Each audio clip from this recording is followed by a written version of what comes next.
लोकसभा चुनाव नजदीक आते ही सियासी गलियारों में उठापटक तेज हो गई है। कई बड़े नेता अपनी पार्टी छोड़कर दूसरे दलों का दामन थाम रहे हैं।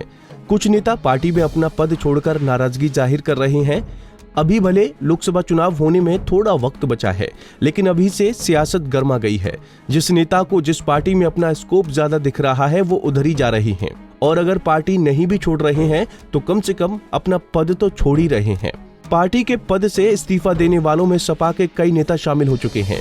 स्वामी प्रसाद मौर्य के बाद अब इस लिस्ट में सलीम इकबाल शेरवानी का नाम भी जुड़ गया है। उत्तर प्रदेश में 5 बार से सांसद रहे सलीम इकबाल शेरवानी ने अब समाजवादी पार्टी के राष्ट्रीय महासचिव पद से इस्तीफा दे दिया है। सलीम शेरवानी ने रविवार को पद छोड़ने का ऐलान कर दिया।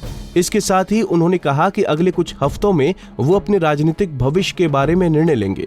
शेरवानी ने दिल्ली के इस्लामी कल्चर सेंटर में अपने समर्थकों और करीबियों संग बैठक की। इसके बाद उन्होंने पार्टी के पद से इस्तीफा देने का ऐलान किया। ऐसा राज्यसभा मुझे पिछली दफा भी नहीं मिला था, मगर जावेद अली खान साहब को दिया राज्यसभा। उस वक्त तो ना मैंने इस्तीफा दिया, ना मैंने कोई नाराजगी दिखाई। अगर मुझे यही होता कि राज्यसभा ना मिलने पे मुझे नाराजगी है तो मैं उस वक्त भी दिखाता, मगर एक मुसलमान को उन्होंने दिया, और सही जो परंपरा हमेशा रही है समाजवादी पार्टी के उसके मुताबिक चले, तो मुझे खुशी थी।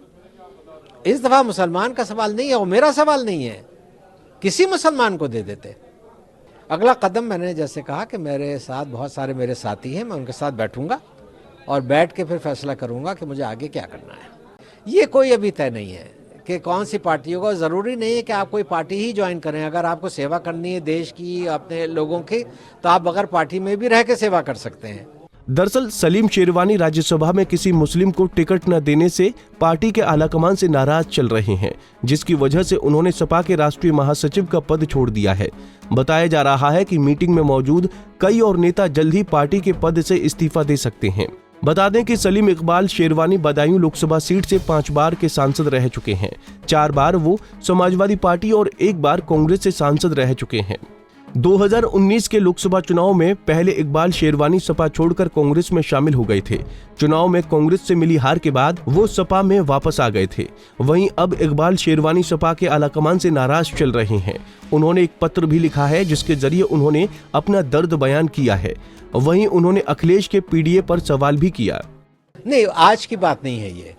ये तब हुआ जबकि ये राज्यसभा की मेंबर्स की घोषणा की गई।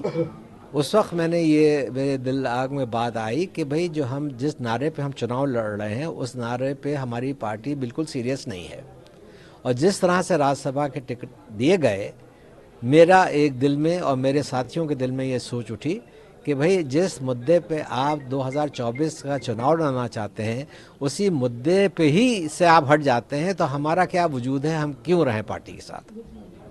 कमी की बात नहीं है, सोच की बात है। आपकी जो सोच है अगर वो बदल जाती है, आप कह कुछ रहे हैं, आपके एक्शंस कुछ और दिखा रहे हैं, तो फिर हमें भी फैसला करना पड़ेगा कि भाई हम क्या करें। ऐसा कुछ नहीं है। मुझे इज्जत भी दी, मुझे सम्मान भी दिया, मगर मुझे अकेला सम्मान नहीं चाहिए। मैं अकेला चुनाव में नहीं उतर सकता।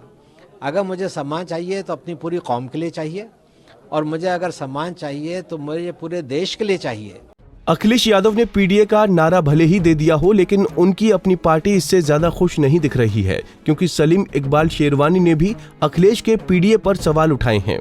इससे पहले अपना दल का के पल्लवी पटेल ने भी अखिलेश के पीडीए पर सवाल उठाए थे और राज्यसभा में अखिलेश को वोट देने से मना कर दिया था। अगर बात पार्टी की करें तो समाजवादी पार्टी में इन दिनों कुछ अच्छा नहीं चल रहा है। हाल ही में अभी स्वामी प्रसाद मौर्य ने पार्टी के राष्ट्रीय महासचिव पद से इस्तीफा दिया है। स्वामी प्रसाद मौर्य सपा के तेज तर्रार नेता हैं। पिछले कुछ दिनों से वो पार्टी की गतिविधियों से नाराज चल रहे थे। स्वामी प्रसाद मौर्य के राष्ट्रीय महासचिव पद से इस्तीफा देने के बाद सपा प्रमुख अखिलेश यादव के पीडीए यानी पिछड़ा, दलित और अल्पसंख्यक मुहिम को तगड़ा झटका लगा था, और अब सलीम शेरवानी के महासचिव पद से इस्तीफा देने के बाद इसे झटके पर झटका माना जा रहा है। Bureau report, Punjab Kesari TV. हमसे जुड़े रहने के लिए हमारे YouTube चैनल को सब्सक्राइब करें और नई वीडियो की नोटिफिकेशन के लिए बेल आइकॉन को दबाएं। अगर आप ये वीडियो Facebook पर देख रहे हैं तो लाइक जरूर करें और ज्यादा से ज्यादा शेयर करें। धन्यवाद।